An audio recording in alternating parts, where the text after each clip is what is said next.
ನಮಸ್ತೆ ರೈತ ಬಾಂಧವರೇ. ನಾನು ಹೀಗೆ ಹೋಗುವಾಗ ಒಂದು ಟ್ರೈನಿಂಗಿಗೆ ಅಂತ ಬಂದಿದ್ದೆ. ಇಲ್ಲಿ ಬಂದಿರುವಾಗ ಒಂದು ಲ್ಯಾಂಡಿಗೆ ಬಂದಿರುವಾಗ ಆ ಜಮೀನಲ್ಲಿ ಒಂದು ಹುತ್ತ ಕಾಣಿಸ್ತು ನನಗೆ. ಎಷ್ಟು ಜನರಿಗೆ ಈ ಹುತ್ತದ ಬಗ್ಗೆ ಗೊತ್ತಿದೆ ಅಂತ ನನಗೆ ಗೊತ್ತಿಲ್ಲ. ನೋಡಿ ಎಷ್ಟು ಸೂಪರಾಗಿ ಬೆಳೆದಿದೆ ಈ ಹುತ್ತ ಅಂದರೆ. ಇವಾಗ ನೋಡ್ಲಿಕ್ಕೆ ಸಿಗಲ್ಲ ಈ ಥರ ಹುತ್ತಗಳು, ಭಾಳ ಅಪರೂಪ ಆಗಿದೆ. ಮೊದಲೇ ಎಲ್ಲ ರೈತರಿಗೆ ಎಲ್ಲ ಕಡೆ ತೋಟಗಳಲ್ಲಿ ಗದ್ದೆಗಳಲ್ಲಿ ಈ ಥರ ಹುತ್ತಗಳು ಕಾಣಿಸ್ತಾ ಇತ್ತು. ಇವಾಗ ತುಂಬ ರೇರ್ ಆಗಿಬಿಟ್ಟಿದೆ.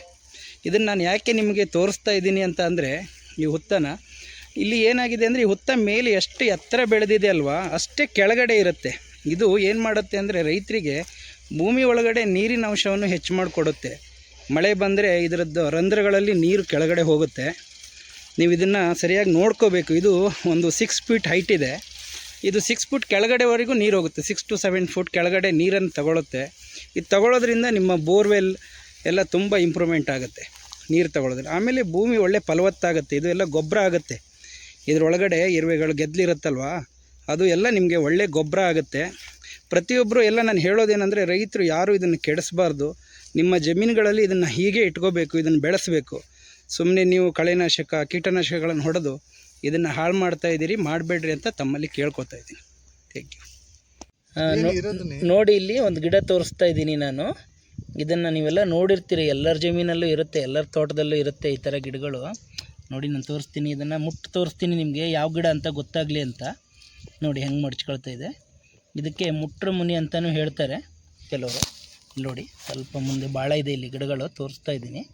ಎಲ್ಲ ಮಡ್ಚ್ಕೊಳ್ತಾ ಇದೆ, ನನ್ನ ಕೈ ಇಟ್ಟಂಗೆಲ್ಲ ಮಡ್ಚ್ಕೊಳ್ಳುತ್ತೆ. ಇದು ತುಂಬ ಮೆಡಿಷನ್ ಪ್ಲ್ಯಾಂಟ್ ಇದು. ಕೆಲವು ಗೊತ್ತಿದೆ, ನಾನು ನೆಕ್ಸ್ಟ್ ಅದು ಏನೇನು ಅಂತ ನಿಮಗೆ ನಾನು ಕರೆಕ್ಟಾಗಿ ಸ್ಟಡಿ ಮಾಡ್ಕೊಂಡ್ಬಿಟ್ಟು ನಿಮ್ಗೆ ತಿಳಿಸ್ತೀನಿ ಏನೇನಕ್ಕೆ ಬರುತ್ತೆ ಅಂತ. ಬಟ್ ಹಸುಗಳಿಗೆಲ್ಲ ಒಳ್ಳೆ ಮೆಡಿಷನಿಗೆ ಯೂಸ್ ಆಗುತ್ತೆ. ಕೆಚ್ಚಲು ಬಾವಲ್ಲಿ ಹಾಲಲ್ಲಿ ಬ್ಲಡ್ ಬರೋದಕ್ಕೆ, ಕೆಚ್ಚಲು ಬಾವು ಆಗಿದ್ದಕ್ಕೆಲ್ಲ ಇದನ್ನು ತಿನ್ನಿಸ್ತಾರೆ. ನಮ್ಗೆ ಗೊತ್ತಿದೆ ಇದನ್ನು, ನಮ್ಮ ಹಸುಗಳಿಗೂ ಎಲ್ಲ ನಾವು ಕೊಟ್ಟಿದ್ದೀವಿ ಇದನ್ನು. ದೊಡ್ಡ ಬಿಲ್ಡಿಂಗ್ಗಳೆಲ್ಲ ಕಟ್ತಾ ಇದ್ದಾರೆ. ಇವರಿಗೆಲ್ಲ ಈ ಗಿಡದ ಬಗ್ಗೆ ಗೊತ್ತಿದೆಯೋ ಇಲ್ಲೋ ಗೊತ್ತಿಲ್ಲ ನನಗೆ. ನಾನು ಆ ಗಿಡದ ಹತ್ತಿರ ಹೋಗ್ತೀನಿ ಇವಾಗ. ನೋಡಿ ನೀವು ಎಷ್ಟು ಚೆನ್ನಾಗಿದೆ ಆ ಗಿಡ ಅಂದರೆ. ನೋಡಿ, ಇವಾಗ ಅದ್ರ ಹತ್ತಿರ ಹೋಗ್ತಾ ಇದ್ದೀನಿ. ನೋಡಿ, ಈ ಗಿಡ ನಿಮಗೆ ಗೊತ್ತಾಗುತ್ತೆ, ಎಲ್ಲ ನೋಡಿರ್ತೀರಿ. ಹಳ್ಳಿ ಕಡೆಯವರಿಗಾದರೆ ಗೊತ್ತಿರುತ್ತೆ. ಇದರಲ್ಲಿ ಕಾಯಿ ಬಿಟ್ಟಿದೆ, ಕಾಯನ್ನು ತೋರಿಸ್ತೀನಿ ತಡೀರಿ.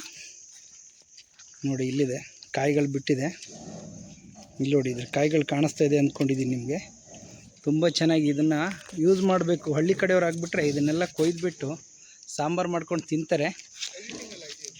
ಬಟ್ ನಾವು ಮಾತ್ರ ಇದನ್ನು ಸಿಕ್ಕಿದರೆ ಬಿಡ್ತಾ ಇರಲಿಲ್ಲ. ಇವಾಗೆಲ್ಲ ಕೊಯ್ಕೊಂಡು ಹೋಗ್ತಿದ್ರಿ. ನೀವು ಪಲ್ಯ ಮಾಡ್ಬೋದು, ಇದನ್ನು ಸಾಂಬಾರು ಮಾಡ್ಬೋದು, ಭಾಳ ಚೆನ್ನಾಗಿ ಬರುತ್ತೆ. ಹೂವು ತುಂಬ ಇದೆ. ನೋಡಿ ಎಷ್ಟು ಹೂವಿದೆ ಅಂತ ಗೊತ್ತಿರಲ್ಲ. ಇದನ್ನ ಯಾರು ಕಿತ್ತೋಗಿದು ಬಿಡ್ತಾರೆ, ಇದು ಯಾವುದೋ ಗಿಡ ಅಂತ ಅಂದ್ಕೊಂಡ್ಬಿಟ್ಟು ಇದನ್ನು ಕಿತ್ತಿ ಬಿಸಾಡಿಬಿಟ್ರೆ ಇದನ್ನು ತಿನ್ನಲ್ಲ, ಸುಮ್ಮನೆ ವೇಸ್ಟ್ ಆಗುತ್ತೆ. ನನಗನ್ಸುತ್ತೆ ಇದನ್ನು ಯಾರೂ ಕೊಯ್ದಂಗಿಲ್ಲ ಇಲ್ಲಿವರೆಗೆ.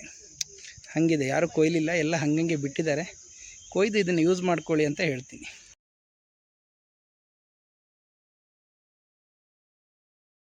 ನಾನು ಈ ಕಡೆನೂ ಜಾಸ್ತಿ ಇದಾಗ್ತಾಯಿಲ್ಲ, ಲೆಫ್ಟ್ ಸೈಡು ಜಾಸ್ತಿ ಕವರ್ ಆಗ್ತಾಯಿಲ್ಲ.